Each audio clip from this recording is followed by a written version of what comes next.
very excited to be hosting this particular session of our NorCal chapter meeting. Why this topic? Why now?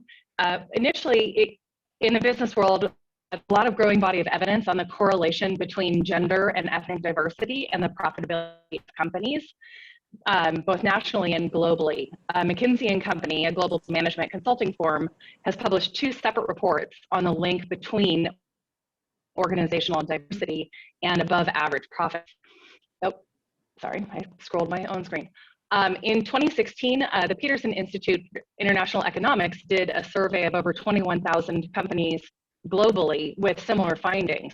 You'll see it in business trade publications all over the internet now, whether it's Harvard Business Review, Forbes, MarketWatch, Chicago Business, the growing link, investigating that growing link between the women in leadership in organizations and the profitability of the organizations. There's also scientific research being done right now on the collective intelligence of diverse groups and how they operate. Again, drawing that correlation between team performance and the number of women on the team. There's mathematical formulas that are being developed, and it's pretty exciting right now to be investigating these types of topics. Additionally, diversity and inclusion awareness and corporate focus have increased dramatically over the last couple of years. So, our industry, in 2015, US News and World Report reported that the STEM female workforce hasn't changed that much in 14 years, citing only about between 15 and 24% of women in STEM and engineering fields. The Society of Women Engineers did a study in 2019, a global energy talent index, which showed that there's only about 14% of the energy industry is women. So what can we do about this? And my thought was, well, the best way to start something is to start talking about it. So that's why I assembled the panel that you have for our meeting this evening. So we have 6 panelists, and each one has a topic to cover. So we'll go through that in order here. First of all, Laurie Wiegand-Jackson, she is the chair of the Council on Women in Energy and Environmental Leadership, which is a division of the Association of Energy Engineers. We also have Deborah Lenny, who is the CWEEL Chapter Liaison's chair, and Altramese Roberts-Tompkins, who's in charge of national events for CWEEL. And then we'll have a couple of examples from industry, Lacey Sullivan from ENGIE North America and Celia Hogue from DNV. And lastly, we'll hear from Helene Finger, who is the collegiate representative, talking to us about how we as an industry can help support and encourage women to go into engineering fields or energy engineering fields. So without further ado, I'd like to turn it over to Laurie to on her part. Thank you so much, Heather, for leading us into this important meeting. I'm so glad to be here this evening, or, well, yes, it's just about evening in California. I'm here in New Jersey, and I'm here with Deb Lenny and with Altramese, who are all members of the CWEEL board. And we are just really excited to share with you what we're doing. And just as a brief introduction, I have been in the energy industry for over 30 years, my entire career. I'm an engineer. I started working at the utility as a pipeline construction engineer, and ultimately got to the point where I decided, after having positions in companies in retail energy and energy efficiency and energy services, that I would start my own consulting company. So I'm now, 17 years in as an entrepreneur, and having been in this industry as long as I have, I really see the need and importance for us to continue to address this issue. We have such a long way to go, and so I'm glad that you're all here, and hopefully we will convince you to join up and help us make an impact and make a difference for women in energy. Deb, you want to do an introduction of yourself as well? Sure, thanks, Laurie. Yeah, thank you for the opportunity to be here. As Laurie mentioned, I am on the National CWEEL Board with Laurie. My role is the Chapter Liaison Committee Chair, and we'll get into that later, what that's all about. Like Laurie, I've been in the energy industry for over 30 years, started out at PSE&G, a local New Jersey utility, as an engineer, one of their first female engineers, and have had a variety of roles over those 31 years. Everything from consulting work to actually now my current position, I work for Direct Energy Business, which was recently acquired by NRG, and I'll be taking on a sales leadership position with NRG. So I'm really looking forward to that. Like Laurie, her and I are both equally passionate about helping diversity and inclusion conversations in this energy industry. And it isn't just women, it's about all of us, and we all have a part to play. So thanks for the opportunity to be here today. Take it away, Laurie. So, first of all, what is CWEEL, and, what are we all about? Well, CWEEL, again, is the Council on Women in Energy and Environmental Leadership, and we are a division of the Association of Energy Engineers, AEE. We provide a network for women in our industry, and our mission is to support the career development for professional women. We provide mentoring, networking, scholarships for women that are pursuing STEM education, and we are here to increase the diverse membership of both AEE and the energy sector overall, but especially within AEE, we want to involve women in all levels of participation and leadership. You want to learn more information about us, here's our website, www.cweel.org. And there's an introductory video. I think you can also connect in with that on the website, and hopefully we could share the slide deck for anyone that's interested, so you can get the links via the slide deck. Thank you.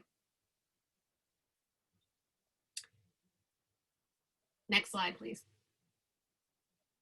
So one of the things that I wanted to highlight is this initiative last year that we signed on to. Both the Association of Energy Engineers and CWEEL joined this movement called Equal by 30.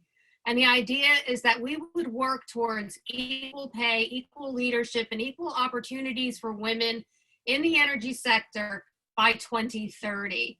And so you can see both governments have signed on, including the United States government, that there are nonprofits as well as private sector companies around the world that have signed on to this commitment.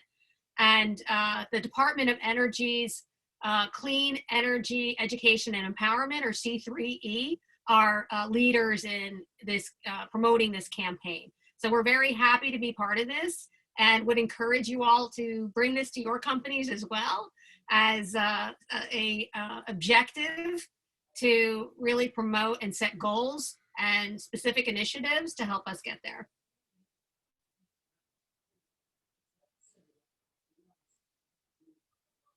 Now, what is the value of a CWEEL membership? Why would you want to join this organization?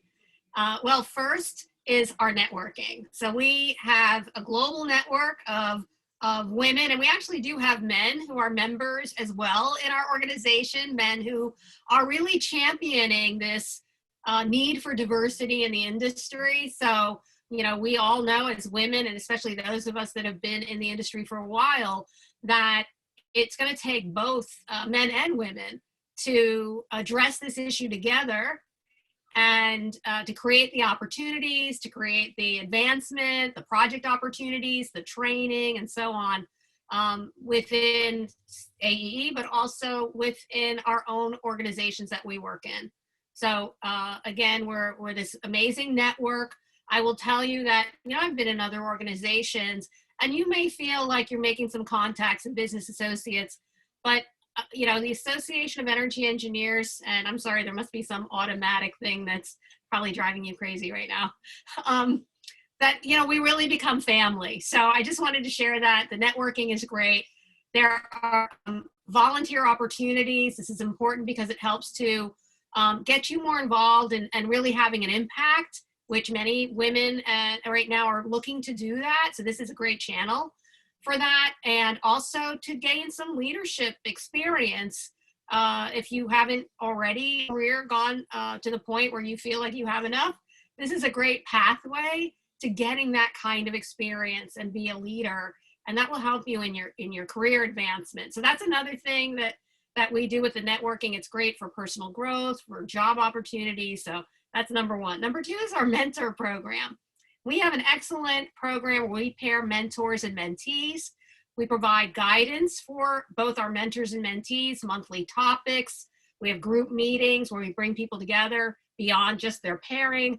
And so you could participate both as a mentor and as a mentee, or just one or the other. But again, that's a great program for people that are interested. We have newsletters. We have just coming out this month. We're very excited. It's our first all women authored edition of one of the.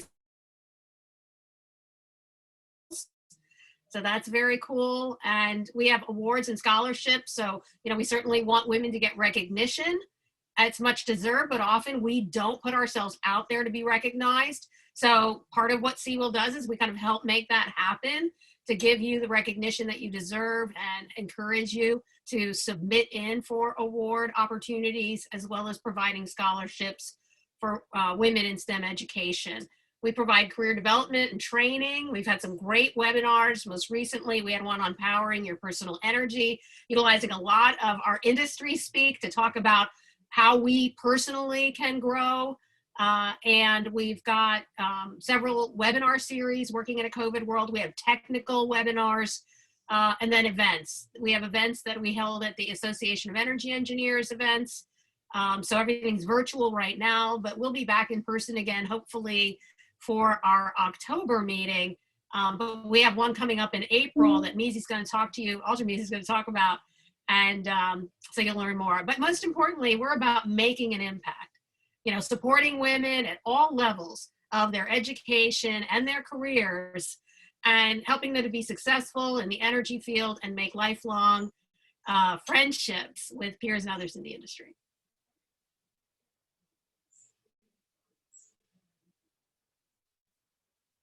So if I've piqued your interest and you're thinking, you know what, I want to not only be a member and get some of the value that you talked about, but I think I'd like to be a little bit more involved. The way that we do that is really connecting into the CWEEL board. Each of our board members chairs a committee of very talented people. And so we have a career advancement committee. Deb, who's here with us, she's got the chapter liaison committee, fundraising, corporate sponsors, which really help us to achieve our mission. We have an international CWEEL group that's growing significantly around the world. Marketing, communication, social media, mentoring, I talked about already. Membership, really helping get the word out, outreach, and getting people to join in. Meezy addresses programs and events in the US. We have the same on the international front. Our scholarship awards, student enrichment programs. So there's lots of ways that you could get involved. And if something on here speaks to you, then please do. At the end, you'll see my contact information, and Deb, reach out to us. We'll connect you in with the right group for you to be able to start making a contribution.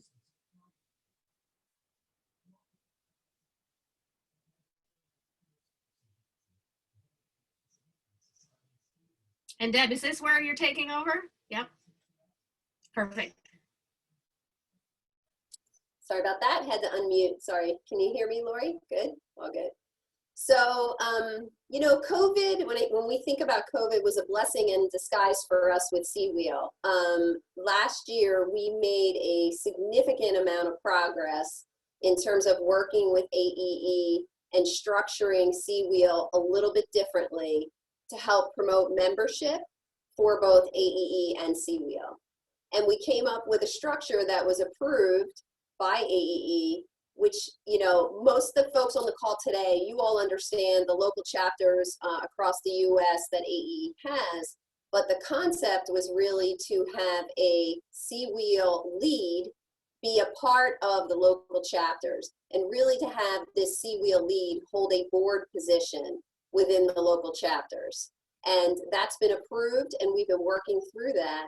as well as the concept of a chapter liaison for each individual AEE chapter. The positives of the structure for us have been, first of all, there's absolutely a need and there's value out there.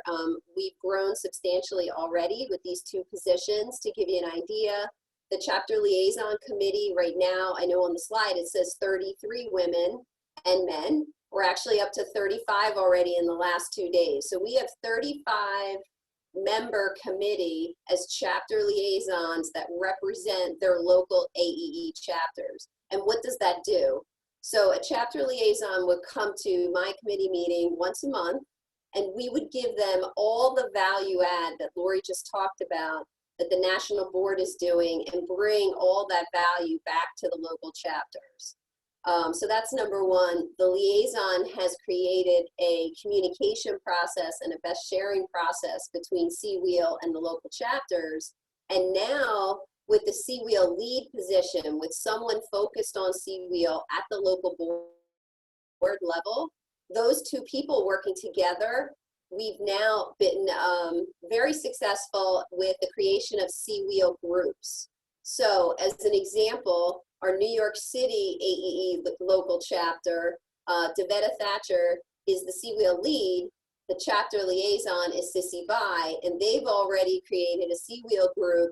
They've had 3 networking events, and that just helps drive the passion that we've been all talking about today and the commitment to diversity and inclusion, but it also drives membership for CWEEL as well as the local chapters.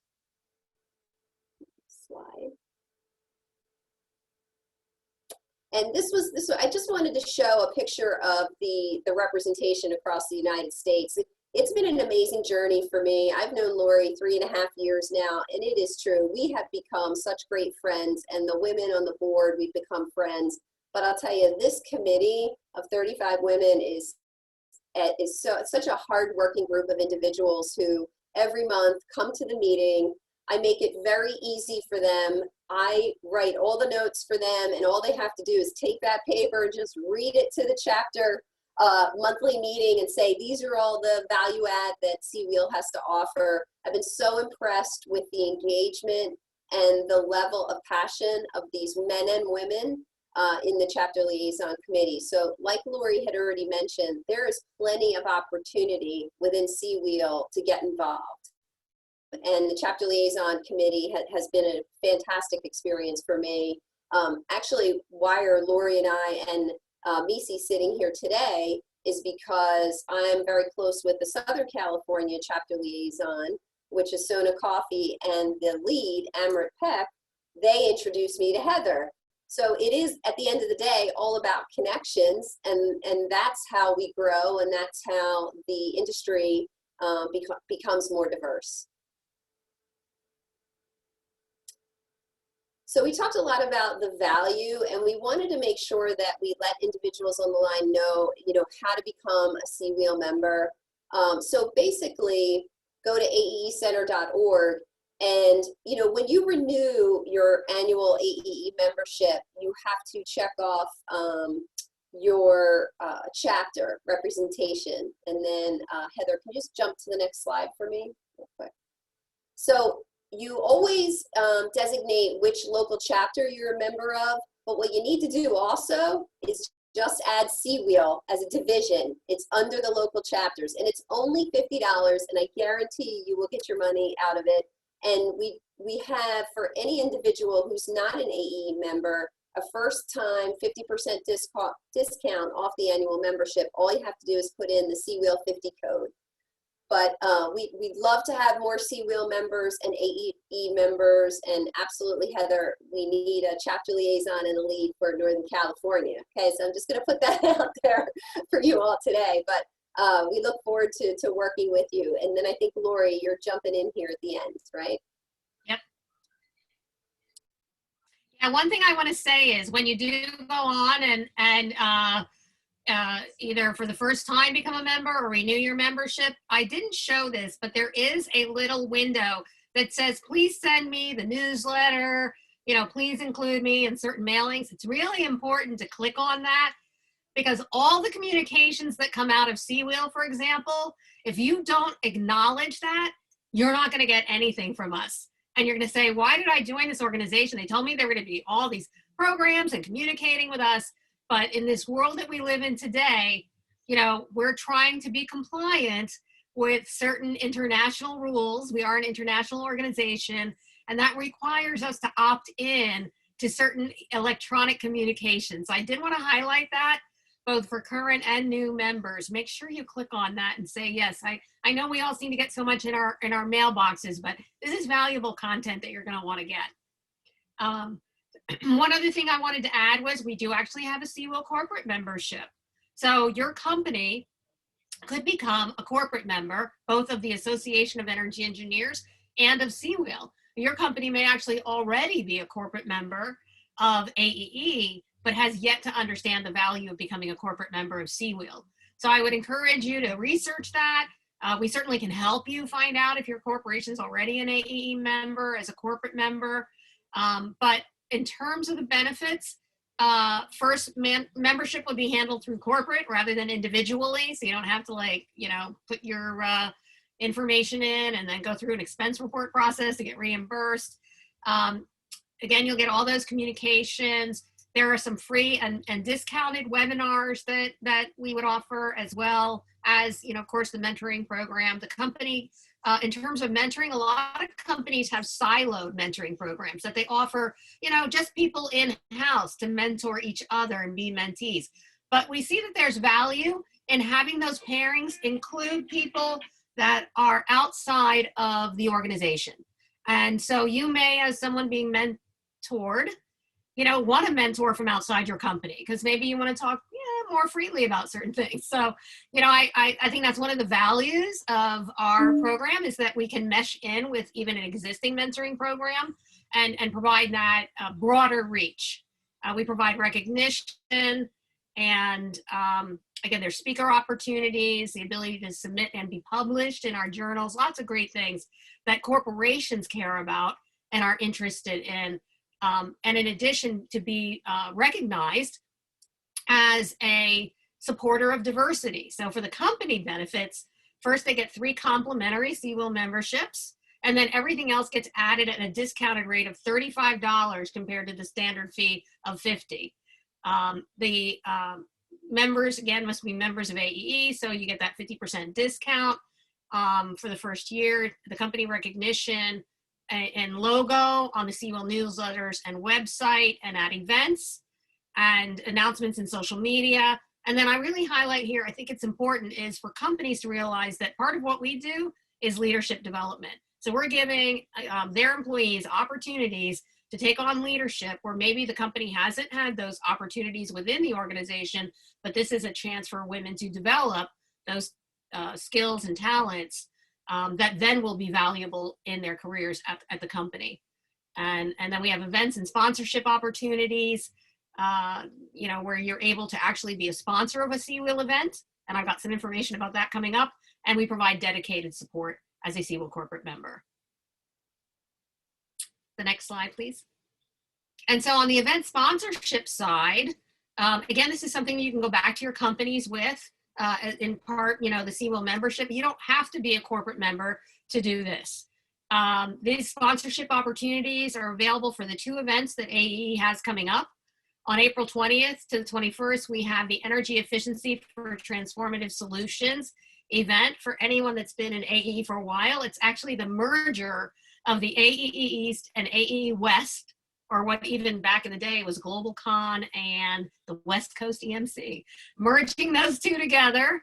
And that 2-day event, we're going to have a breakfast, a plenary session, and Mizi's going to talk more about that. And we're going to have a networking reception. Companies can sponsor those events and really get that name recognition and be a supporter of diversity and help support our mission that helps us do things like have more of these events and provide scholarships and so on. And then we also have a networking reception that is held one of the evenings of these events.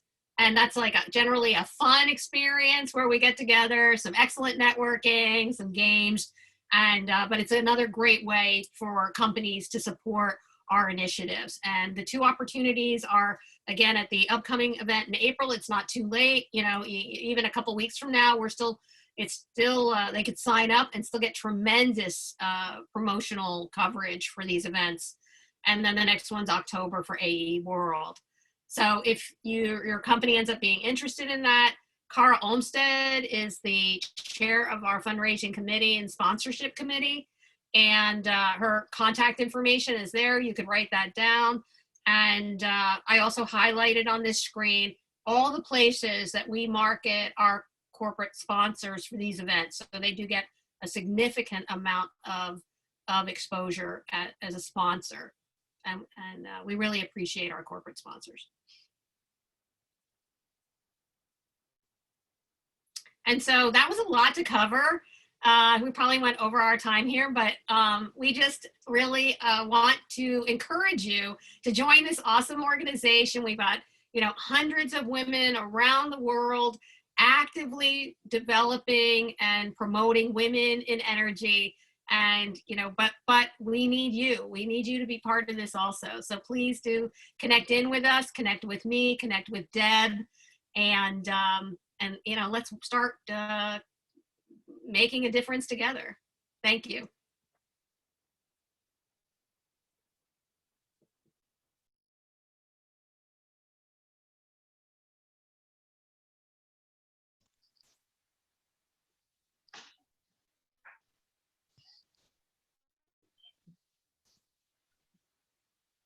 Sorry, that was technical error on my part. I needed to unmute myself. All right, so now we're going to have, I'll scroll back to her start slide here. Now I'm going to ask Altramese Roberts-Tompkins to tell us more about the events that are coming up for CWEEL nationally and internationally. So hello, everyone, and good evening. My name is Altramese Roberts-Tompkins, and in case you ever hear anyone say Misi, I promise you, Misi and Altramese are the same person.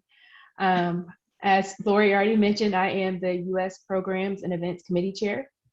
And just a little bit about me. I'm currently a senior engineer in the Environmental Sustainability Department at Toyota. I have been here at Toyota for about 5 years now. I spent about the first 6 to 7 years of my time with utilities and energy services at Texas A&M University. I hold a bachelor and master's of science degree in mechanical engineering, and I am super excited to be a part of CWEEL and hope to continue to do some great things with this awesome group of women. Next slide, please.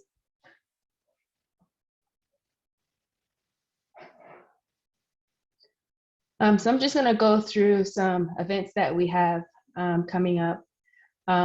The very first event I have on this slide is not directly related to CWEEL, but is a connection I made this week.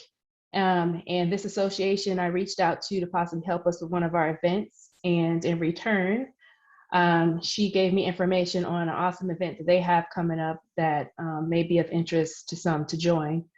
I believe it's a Saturday event, and it's all day, and it is called the Inspirational Influencer Summit. And I put a picture of the keynote speakers up there, and as you can see, they will be covering various different topics that are very pertinent, I believe, to women in the industry today. So if there's any interest in that, this information is here, and she also supplied me with a promo code, so you can get a discount to attend that event as well. And again, it's the National Association of Women. Next slide. So coming up at the end of this month, our New York chapter, AE CWEEL, will be hosting a webinar, Navigating an Impactful Career in Energy and Environment. And everyone is more than welcome to register and participate in this event with the New York chapter. Next slide.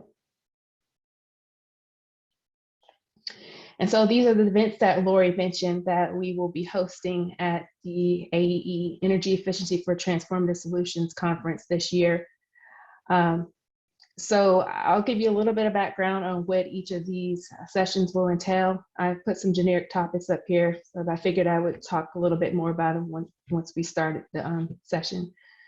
So our panel this year is going to be on our mentorship program. And I believe we have some exciting things going on with our mentoring program. We've had a couple of write-ups for some of our pairings, and we're hoping to get a lot more people engaged in that program and taking on not necessarily just the responsibility of mentoring others, but getting a two-way relationship out of that where they can actually mentor you as well. We will also have a evening networking event, which will be fun.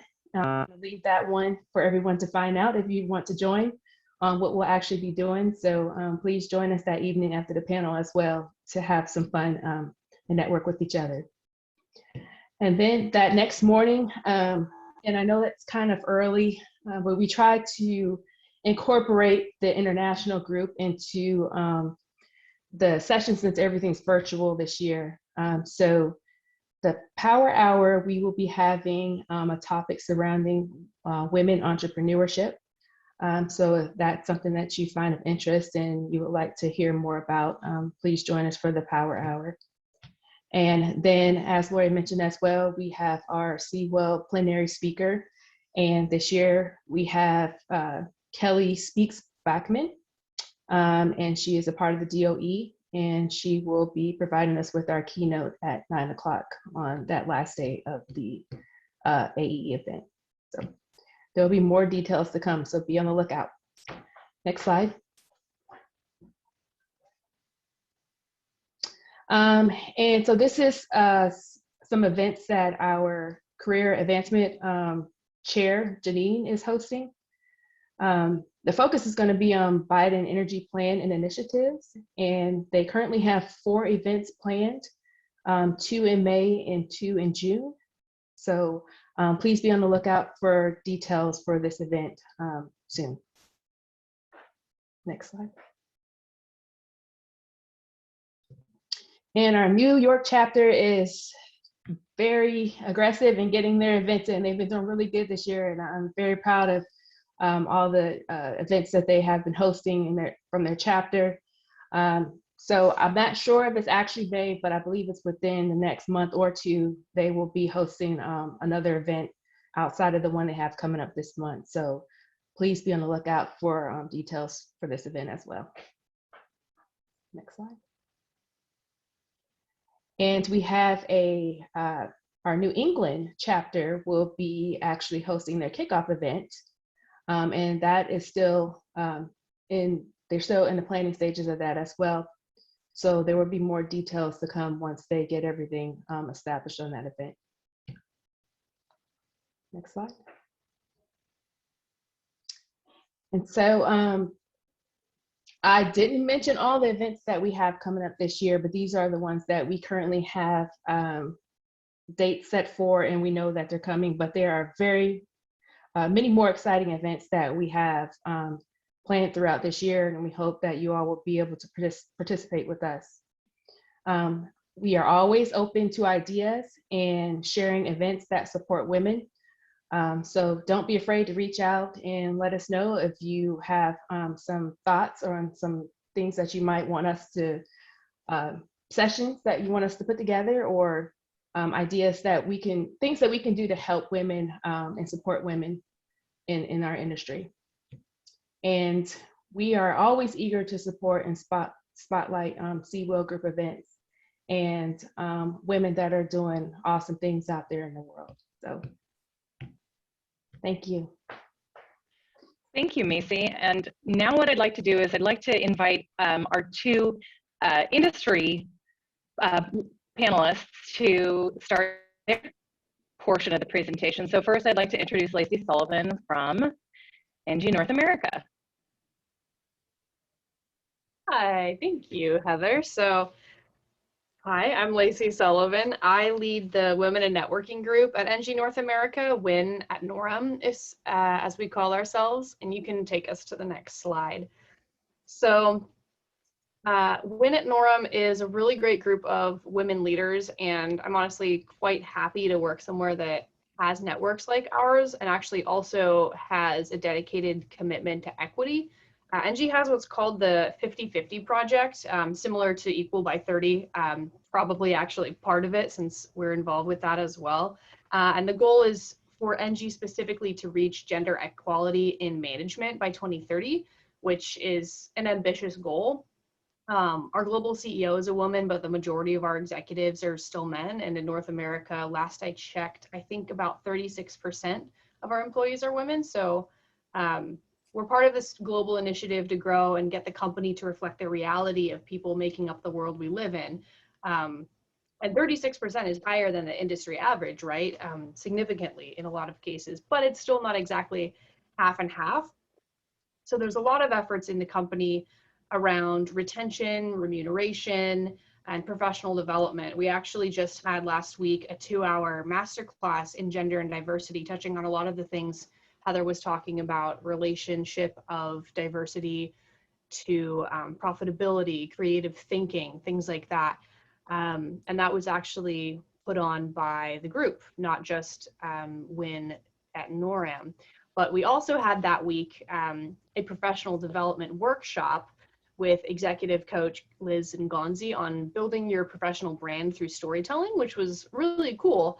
And it's actually what that screenshot of us in the together mode in the middle is from. We had to use Microsoft Teams for obvious reasons. We weren't able to hold in-person summits or conferences, but a lot of what we do is event and outreach oriented. Things like Girls in STEM from an event we did a couple of years ago in, I think, Sacramento, going to conferences together as groups, taking that learning back. So if you can go to the next slide, there's a lot. I can't talk about it all, but I could go for days. My biggest passion is professional development and business strategy and acumen. And there's actually 5 domains under WIN in our business unit, and each of them have a leader and work streams and initiatives under them. But personally, being able to bring great speakers to our group has been really beneficial. All of our employee groups have dedicated budget. We ramped up our whole D&I umbrella at Noram over the last year. We have affinity groups for women, for Asian and Pacific Islanders, for Black employees, a Black ENGIE employee network, I believe is called. We've got veterans, first responders, and a few more, all of which are like official ERGs with funding and executive sponsorship, and all of whom are represented on the D&I committee itself, so that we have folks from across the business unit in Canada and the US, different regions, different verticals, as part of this big community. So we were able to hire on really great speakers. Our kickoff event last August, we hired Dr. Lois Frankel, who wrote Nice Girls Don't Get the Corner Office. That workshop that I mentioned last Monday was really interactive, and people came out with, you know, this is my story, this is what I do. This isn't just my title, it's about how I'm connected to like the mission of the company and my values, and learning how to make that more of like a compelling piece. Rather than, you know, this is my title, I do this one thing. So it's also really nice because ENGIE's supportive, not just enabling these things internally, but there's often usually a dedicated external push, like social media campaigns. Last week, we actually had a whole week dedicated to International Women's Day and the Choose to Challenge theme that they had last year. So one of the things that we are focusing on this year is bringing in more coaching and networking and workshop activities. In May, we're actually having an open workshop on recognizing and seizing networking opportunities, and we're launching networking circles as well to connect women that wouldn't necessarily otherwise meet each other, especially as right now we're virtual.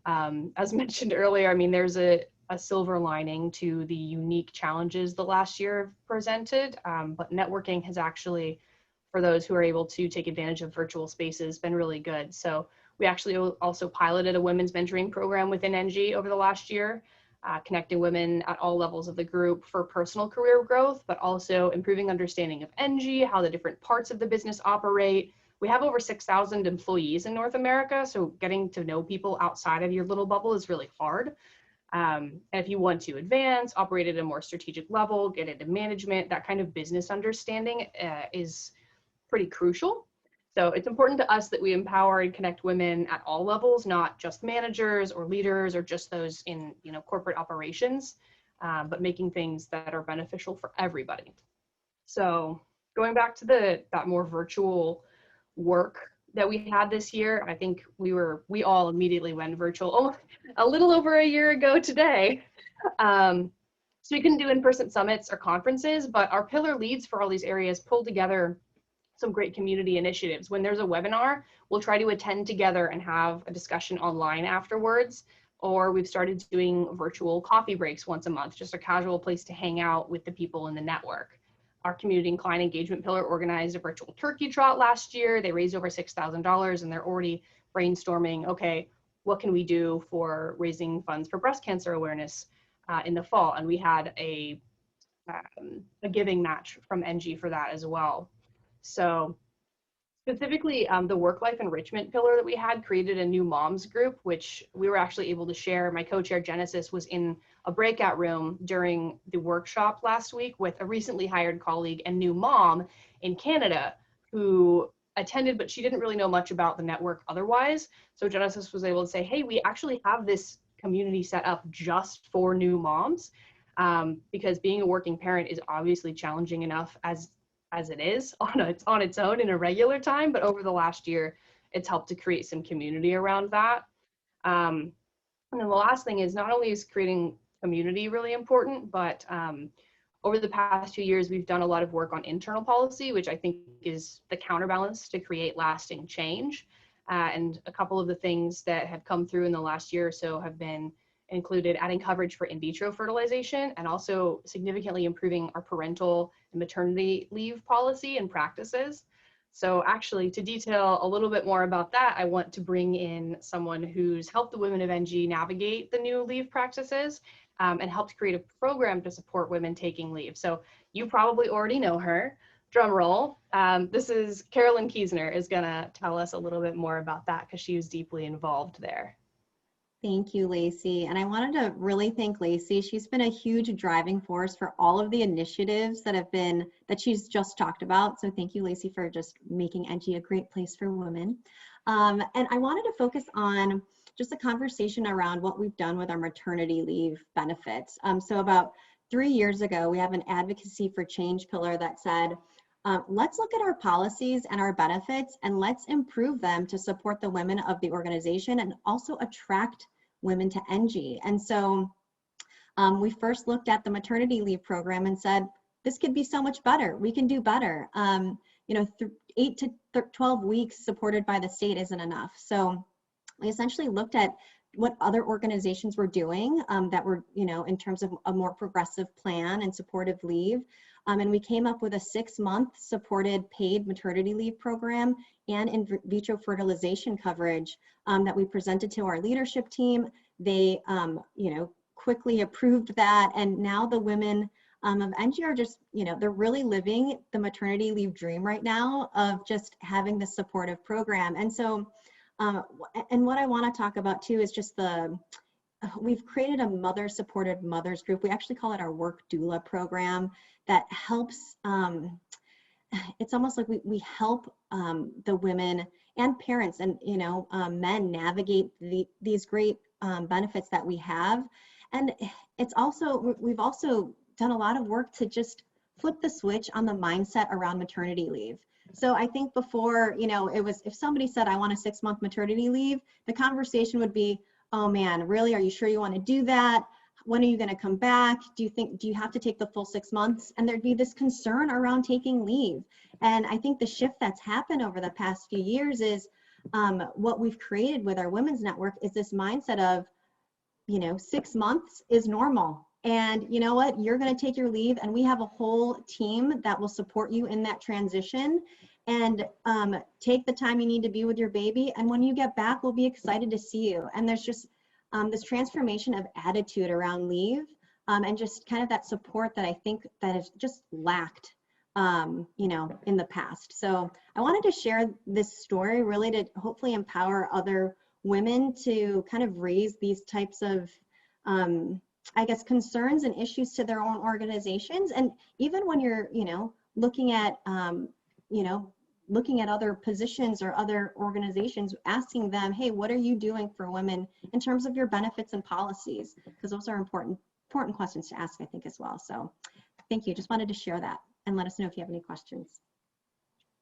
Thank you so much, Lacey, and special VIP guest, Carolyn. What I'd like to do now is invite Celia Hogue from DNV to speak about what her organization is doing in their diversity and inclusion programs. Thank you, Heather. And I would just like to thank you for having me today. I'm truly honored to be in the company of some real female trailblazers in the industry. So thanks a lot for having me and tuning in. My name is Celia Hogue and I work for DNV. If you don't know our company, we are a global company that provides technical consulting and risk management services in a range of different industries: maritime, energy, healthcare, and food sectors, to name a few. And I am a senior engineer in the US, based out of San Diego, and I work in our program design and implementation group. And I am also leading the Diversity, Equity, and Inclusion Committee and Initiative for our business unit in DNV. So today I want to share some of the activities that we're doing within our organization to really promote diversity, equity, and inclusion in our culture. So Heather, can you go to the next slide? So DNV last year released a 5-year strategy that had diversity, equity, and inclusion front and center. They committed to, our executive leadership team committed to a transformative change within our organization and investment towards building a more diverse, equitable, and inclusive workforce. They established a people-focused leadership, which included a number of employee-driven DE&I committees, and will result in a DE&I advisory board being appointed later this year. And the approach to, and the commitment to this transformative change was really because, not just because this is the right thing to do as an organization, but also this is a business strategy. This will improve team building and performance. This will portray a very positive brand perception and increase profit maximization, as well as just make us more competitive in the industry. Next slide, please. So what did we do? Our first step here was to actually hire an external consultant. We wanted to have an unbiased, outside kind of trusted viewpoint and perspective of our culture. And so they conducted an evaluation and an assessment of our current operations. They provided a detailed evidence base or baseline for our company, so we know kind of where we stood.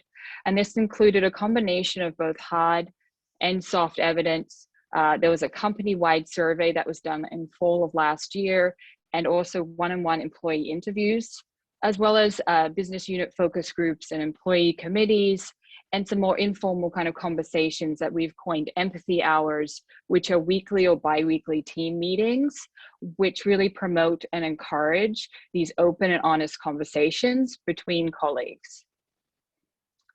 So some of the findings after this assessment was done was the perceptions of DE&I practices were different across race and gender groups. Black employees tend to have higher dissatisfaction levels than other race groups. White male employees tend to have lower dissatisfaction levels than other gender groups. I don't think that was anything surprising to our leadership team. I think it echoes kind of what we're seeing in the society and our communities around us. But it certainly was a dose of reality where they realized, okay, we actually have to really do something here. And there was a need for kind of better development and promotion of diverse staff so that their experiences and career development within our organization could be supported. And then we needed to improve kind of the awareness of DE&I practices and standards. And overall, there was a really broad support for pursuing increased DE&I activities within the organization. Okay, next slide, please. And so the leadership team, with help from the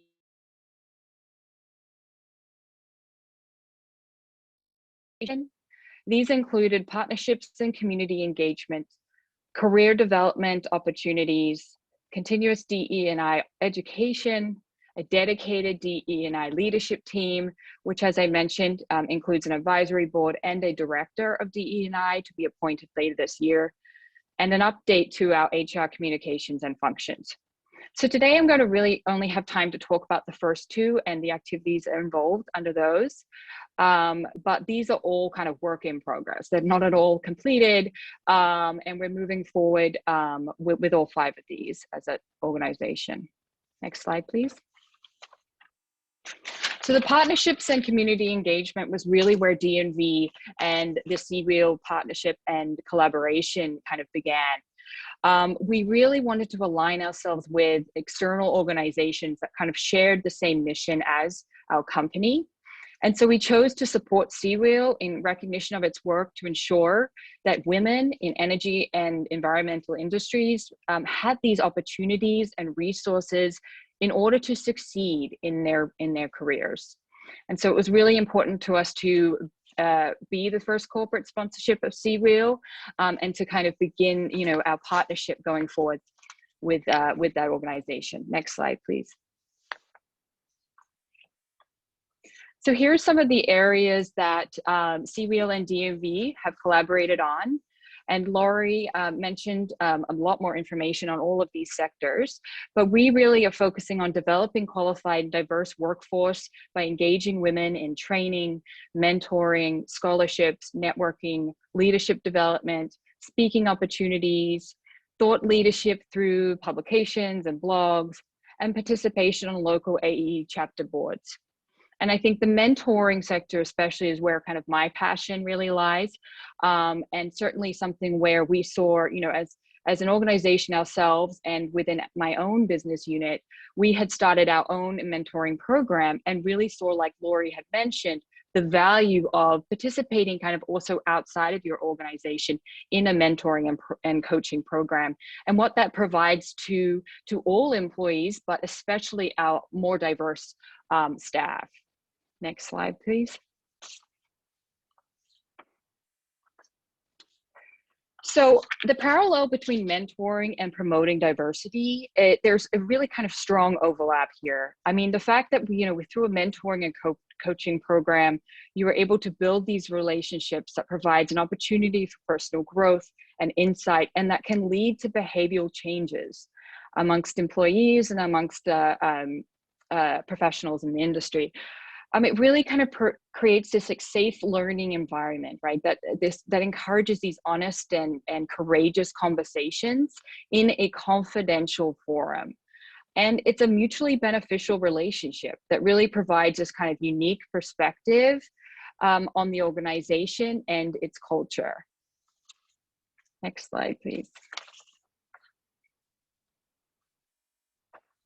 And so studies have shown, many studies have shown that, in fact, there is a higher percentage of women and of people of color that benefit from mentoring and see that it is more extremely important for their career growth and in order for them to succeed in their roles.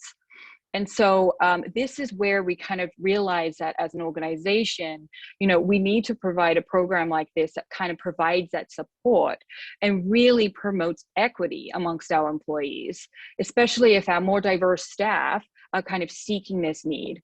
and looking for this support through a mentoring program. Next slide, please, Heather. So the benefits for a program like this, obviously it's improving our diversity outcome, the gender parity, and the retention of talent. It's promoting kind of this long-term investment in an employee's career. And it's really an opportunity for an organization to say, hey, we do care about what you're doing right now, but we also care about what you're going to be doing long-term.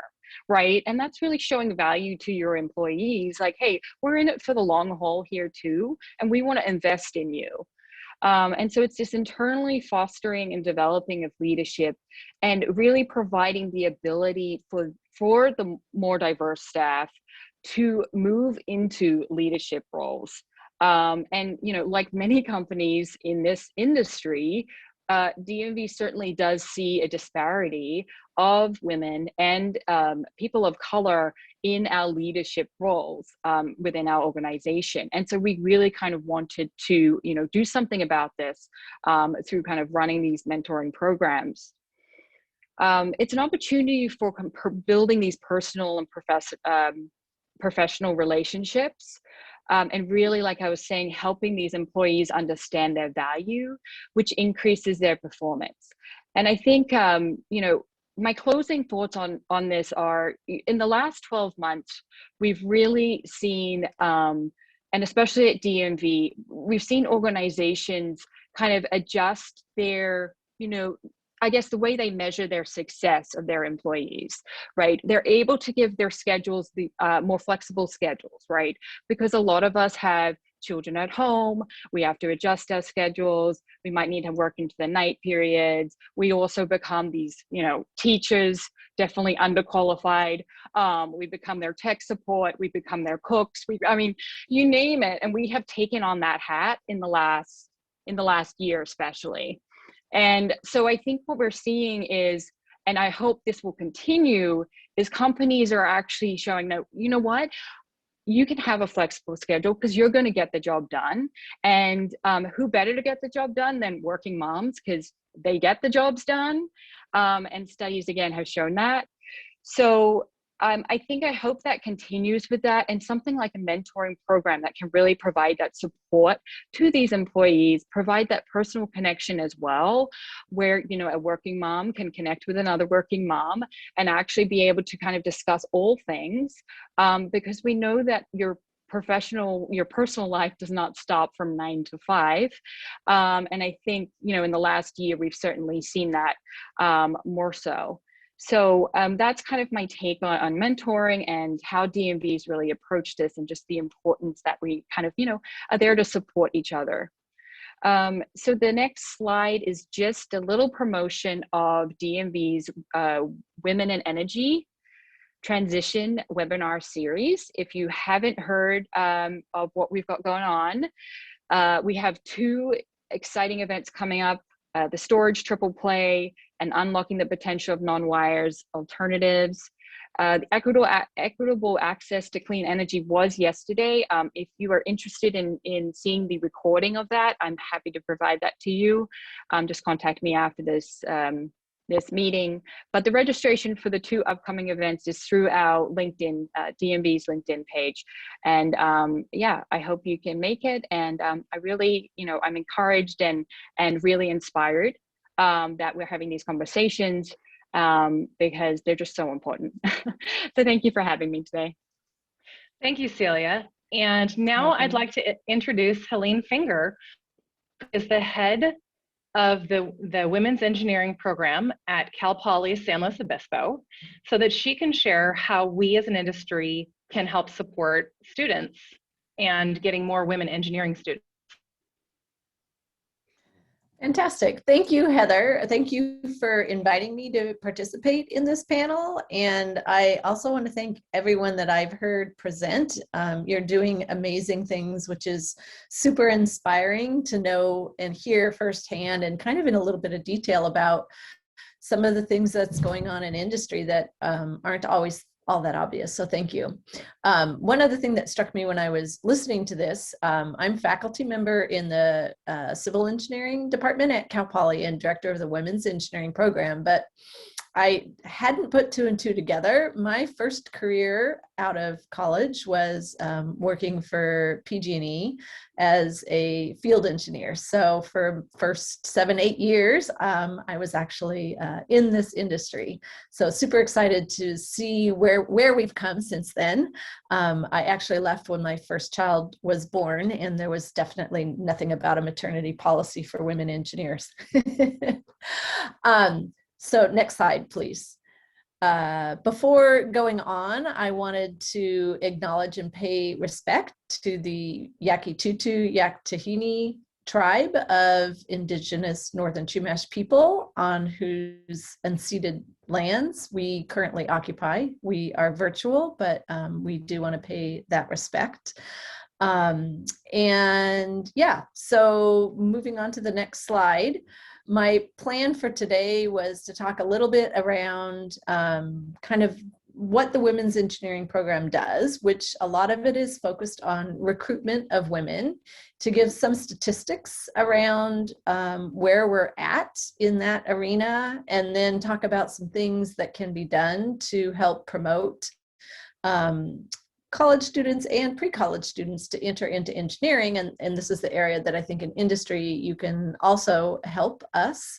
But in the interest of time, I'm going to kind of go quickly through the slides that are around some of the data. I think you can take a look at that. I'm happy to share the slide deck so you can, digest the information if you want to. In 2017, which is the most recent year, there was over 136,000 engineering degrees awarded. Of that, it was just about 22% women. But as you can tell, there's this huge variation by major. And we see that at Cal Poly as well. Next slide, please. Yeah, so the first year engineering enrollment is showing, again, that same trend that you were seeing on the last slide. The purple line is showing the kind of the data from that previous slide, the percent of women that are entering in that major. Versus at Cal Poly, which is the green bar. So we follow the same general trend, although we're slightly higher in the numbers of women that are coming into our program. Again, I'm going to go through this quickly, so we'll go on to the next slide. And this is just showing a little bit of historical context, because the numbers aren't great, but if you look back 10 years ago, we were not even at 20%. And before that, it was kind of level for 10 years. So the fact that we're actually making progress is super exciting. And some of that progress at Cal Poly started to take off and move us kind of ahead of the national trend are the things I'm going to share with you that hopefully you can help spread and further that increase. Next slide.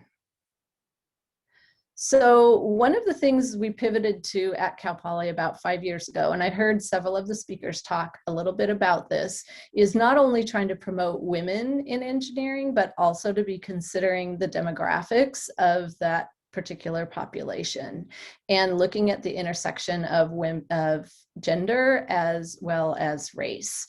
And so now our focus is really to match the demographics of the state of California. And in order to do that, looking at our data for a incoming freshman class, we would need to have an additional 300 women in that class, and the class is about 1,000 students. But if you just looked at that and move forward with the demographics that we had, you would be missing the opportunity to really be making a lot of progress. And what it shows us is that actually 60% of that increase should be in the area of Hispanic students. And so that really kind of shifts how we approach recruiting those students. And this is something to think about if you're involved in engaging any pre-college efforts, is to be really thoughtful about reaching out to the communities that maybe in the past have not supplied a lot of engineers, maybe haven't had any family members that are involved in that area. And so that's what we have started to do, is engagement with areas and locations and high schools that have less contact with the existing STEM community. That's science, technology, engineering, and math. And then that's a lot of our focus, because once the women end up at Cal Poly, they are very successful. Our women students graduate at a higher rate than our male students, and our women of color also are very successful. They graduate at a higher rate than all of the male students, including the white male students. So they're very determined. That's not to brush over the fact that there are challenges and obstacles and a lot of room for improvement. Fully acknowledge that there is harm done to some of our students in the process in the name of rigor, and we really need, and we're working, and our college is very intentional in trying to change the culture at our university and help our students learn how to be engineers, and at the same time how to contribute to their communities. Yeah, I think these are just some of the things we're particularly going over. So I'm going to move on to our next slide and talk a little bit about our research. And this is probably the biggest takeaway for the industry folks that are engaged in this call. I have partnered with a colleague, Dr. Jane Lair, who is a professor in the Women and Gender Studies department. And we did surveying of our students at Cal Poly, and then analyzed that and published our results. And this was the title of one of our papers. And basically it's answering those questions of how did the women end up in engineering, and what lessons can we learn in order to help recruit more women into the field. So next slide, please. So the first question that shocked us was when we surveyed our students, 93% of our Cal Poly engineering students did not decide to study engineering until they were in high school. And that's a really important lesson to understand. And if you look at this pie chart, you can see not only was it in high school that they decided, it was late in high school. So junior and senior year is when most of our students decided to study engineering. This has a lot of impact on how confident those students are in their choice of a major, and maybe how open they are to a different specific discipline, or in your case, different opportunities. So maybe they haven't heard about energy engineering, and they're open to be inspired by some of the opportunities that they can contribute in that arena. So next slide, please. So the next area, next two questions really, why did they choose to study engineering? You know, the first one is pretty obvious. They had an aptitude and an interest. That's pretty typical. Second one as well, financial security and prestige in the job. But the last two were kind of a little more interesting. Problem solving and innovating was something that they really enjoyed. And then the last one, making a difference and serving as a role model. When we repeated the study, we included men as well as women. And on that last one, there was a statistical significant difference in this being represented as a reason. So that's something to remember when you talk with students, is that one of their reasons for studying engineering is that they want to make a difference, and they are also passionate about serving as role models. So we've pivoted a little bit of our messaging in order to really highlight how our current students and alumni are making a difference in utilizing their engineering education to do that. And then I think this is the last question we were answering, is who? And this again was a little surprising, although it probably shouldn't have been, but it informed our direction that we went. A lot of our students had taken non-STEM AP courses, and they were also very involved in a wide range of activities. And, you know, thinking of myself personally, that aligned, but when you look at engineers in general, they tend to be stereotypically a bit myopic. But for the women in particular, we found things like over 80% of them had played high school sports. And so it's something to keep in mind, and there's lots of things that then plays into. I was just talking to a student in the call right before this, the hour before, who said she has multiple passions, and she felt so freed when she realized she didn't have to only have a passion for engineering.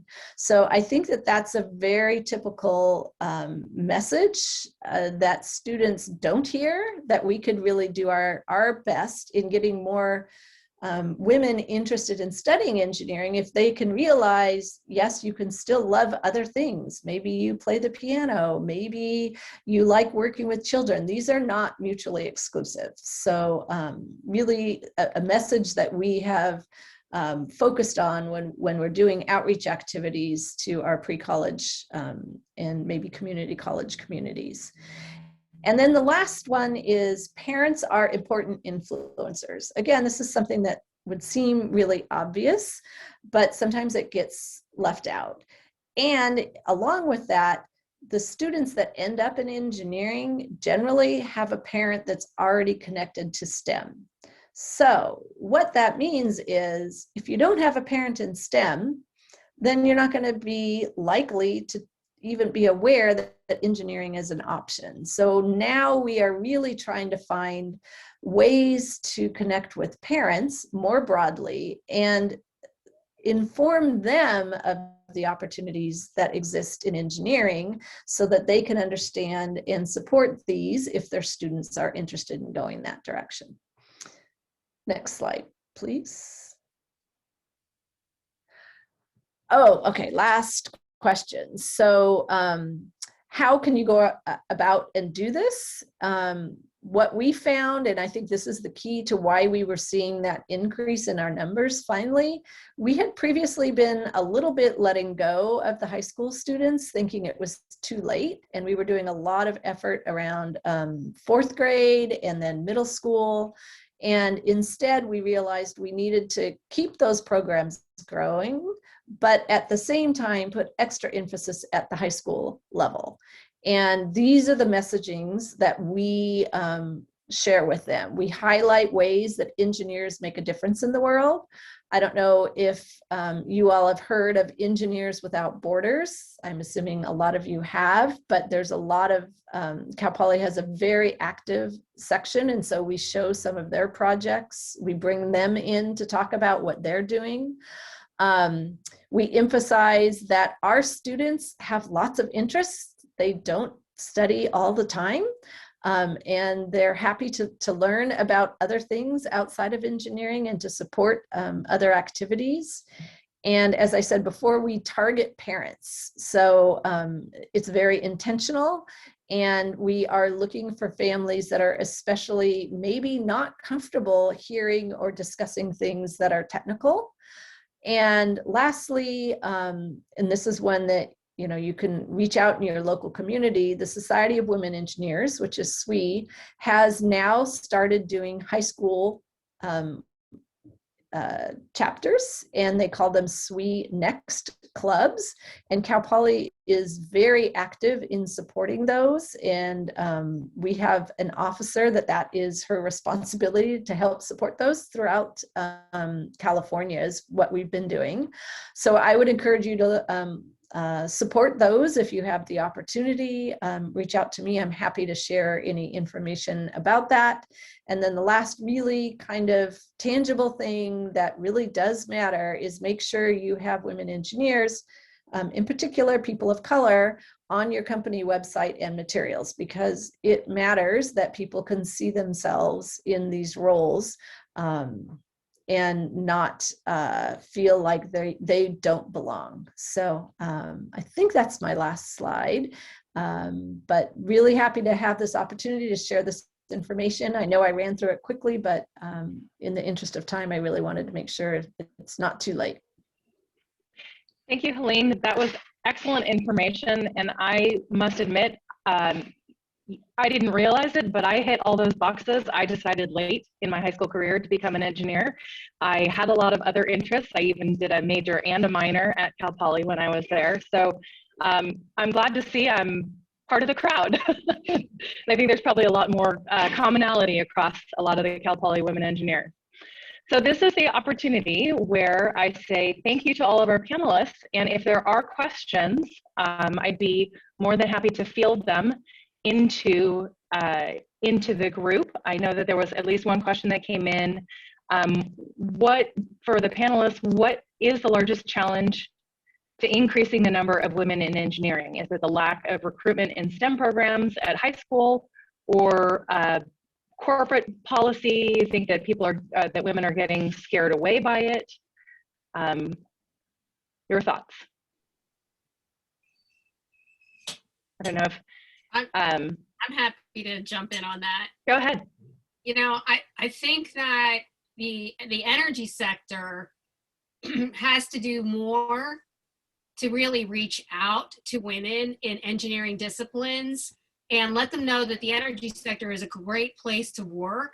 You know, when you look at it from the outside, it doesn't look like it would be, because it is still such a male-dominated industry. But, you know, we have to get this message out and really start pulling women in. So that is one thing, is, you know, it's not necessarily the place that women, you know, want to jump into graduating from an engineering or STEM degree. And then the second thing is keeping women. You know, retention has been a challenge in part because it's a male-dominated industry. And we haven't had, I mean, I'm so impressed. Two things. One is ENGIE is also a signatory to the Equal by 30 initiative. I wanted to highlight that.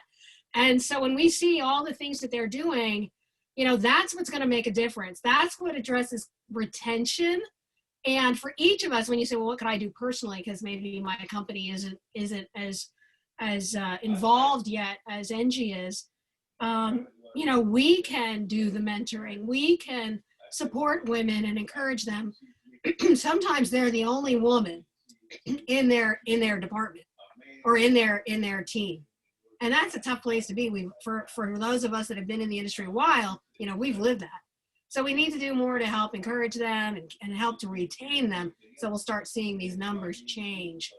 And I think, you know, probably, you know, Helen or someone could talk about that starting at the early level, right? The grade school to high school, things we can do. And let me add one more thing.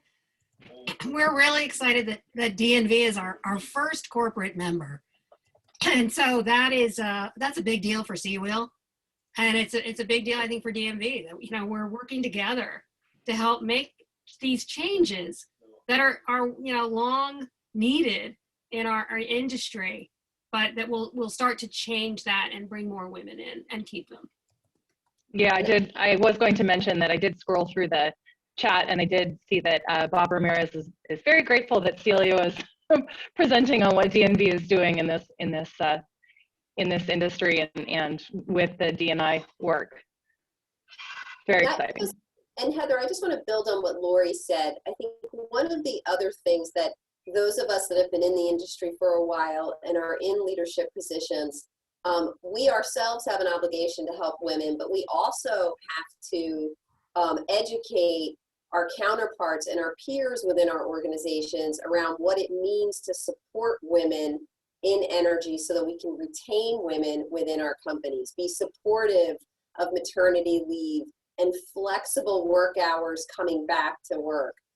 It's our part to play in that in terms of the education of the peers around us in the organizations in order to retain women in energy. Because that's one of the things that throughout my career I've observed is that I can get the women in, but it is difficult to retain them in the corporation. So we have an important part to play in terms of education and educating those around us within our corporations. Excellent, thank you, Deb. So there's another question that came in. Helene, can you elaborate on the high school program that you mentioned? I think it's the CWEEL Next.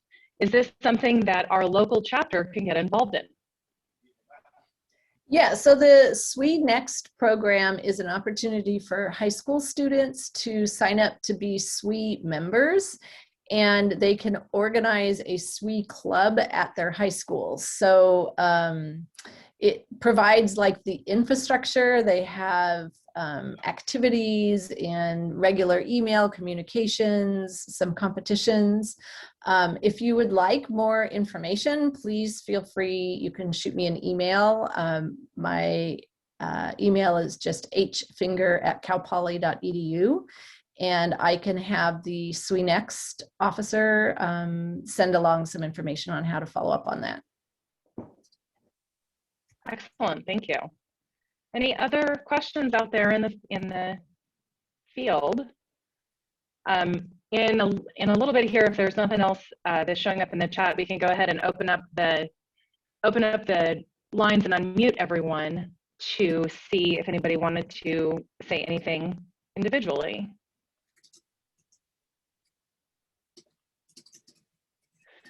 So I did want to ask Celia, with DNV's work in the diversity and inclusion, has there been resistance to change within the organization? And how have you addressed the resistance to change?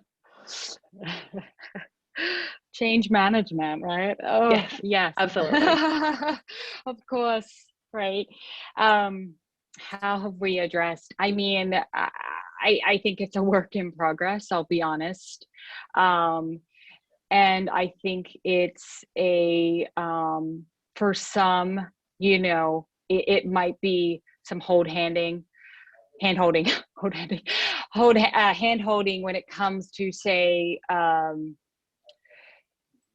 you know, having these kind of open forums with their teams. Like if there's resistance towards kind of speaking about that, or it's known as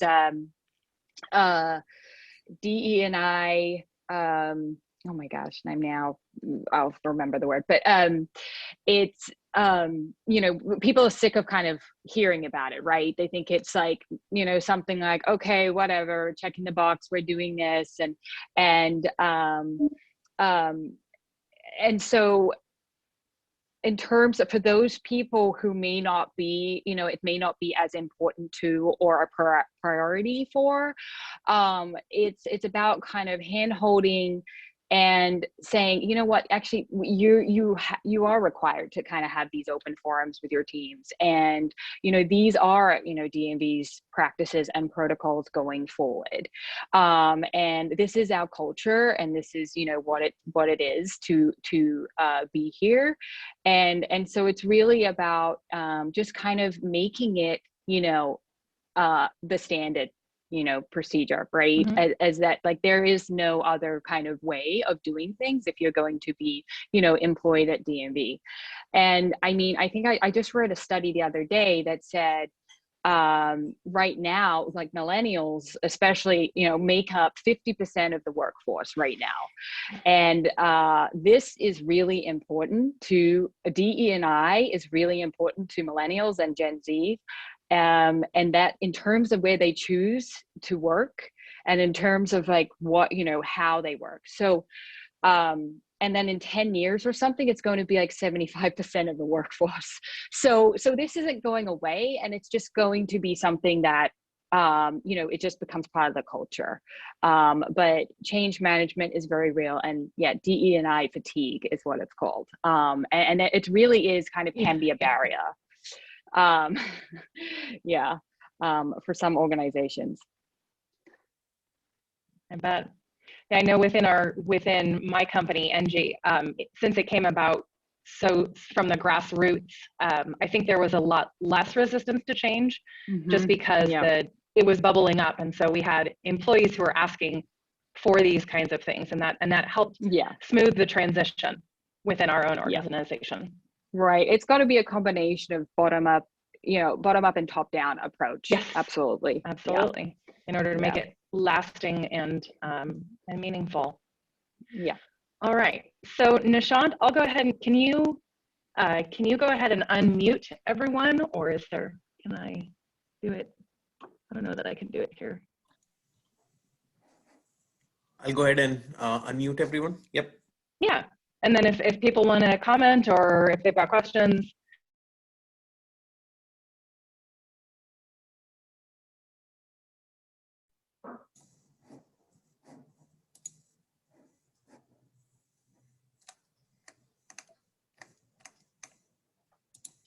You know what? I'm happy to jump in here for a moment. Sure. You know, before I joined this group today, this call, I was on a call with our CWEEL Chile group. And just to kind of share what's happening in Chile around women in energy, they have an initiative, you know, their, in essence, Ministry of Energy is very focused on equity in the industry. They've been working very closely with CWEEL. And this last year, they've been building up in terms of their events that they've been hosting locally. They had an all-women speaker 2-day training event on green hydrogen that had over 300 participants from, I think it was 9 or 11 countries. You know, it was in Spanish, you know, which is their native language. But, you know, it's amazing the things that are happening from these local CWEEL groups. And I just wanted to, the call was to say farewell to the directors of that group that had been in their role for 3 years. And they were now kind of handing off to the new leadership. And so that's where I was. But it was very exciting. And so some of our greatest programming and growth for CWEEL locally has been coming from these international organizations, and they've been showing us here in the United States what ideas we could come up with and ways that our local groups could really make a difference. Their AEE chapter had maybe 20 people in it until CWEEL came in, and in 2017 they started building up, and now it's just amazing the work that they're getting done there, and the impact on women especially. That's really great. Yeah. Hi, Heather. This is Any, Ashley. Yes. Yeah, I'd just like to Go leave ahead. a comment over here that I'm an engineer who had a PhD from Seattle and way back in the 80s and from UW. And we used to run the Society for Women Engineers chapter over there, and came over from Seattle to California to show everybody all the industries and such. Then over the years in my career, I was faculty in College Park, University of Maryland. Again, the only female faculty in the department. And wherever I went, I was always the only one there at those times. And so proud to see this many students coming into engineering these days. And I continued to do this outreach just on my own, even going to my daughter's middle school, talking to children about energy and how women should come into energy and such, and did the STEM lecture for Berkeley, on and on. So the thing is, in my mind, the speaker, the last, I think it was Laurie who was talking about overseas, I worked a lot for the developing countries. And there's something called gender and energy. It's a very strong networking that goes on. It's called Energia, and we are part of them. And I've worked for countries in India, Bangladesh, and now for Nigeria. Everywhere we try to promote and see so much interest of women coming into energy workforce. So it would be very worthwhile for me to learn more about you. And it's very nice to see what CWEEL is doing. I've been so much away from this for the past so many years, But on my own, I love to keep students in high schools and even middle schools, undergraduates, and all over to connect it with the energy groups. And help me through. I'll keep in touch. And very nice to meet all of you. Yeah, absolutely. Thank you so much for attending. I hope that because we will go ahead and send out both the recording and likely also the slide deck. So if you do have additional questions, the contact information for most of the panelists is on there. You can always reach back out to our NorCal AEE chapter in order to request connections with all of the panelists, because pretty much everybody has said that they'd be willing to connect and share the great work that they're doing. Wonderful. Thank you so much. Yeah, absolutely. And I did see a couple of things on the chat where several people already were making plans to connect, both about the mentorship program, about sponsorship and that kind of stuff. So very exciting to share all that with everybody. Thank you. All right. So if there's no other questions, thank you everybody for attending. We had a great RSVP response and a great attendance this evening. Like I said, we will be sharing the video, the link out to everybody who did attend the meeting. So thank you very much and enjoy your evening. Thanks, Heather.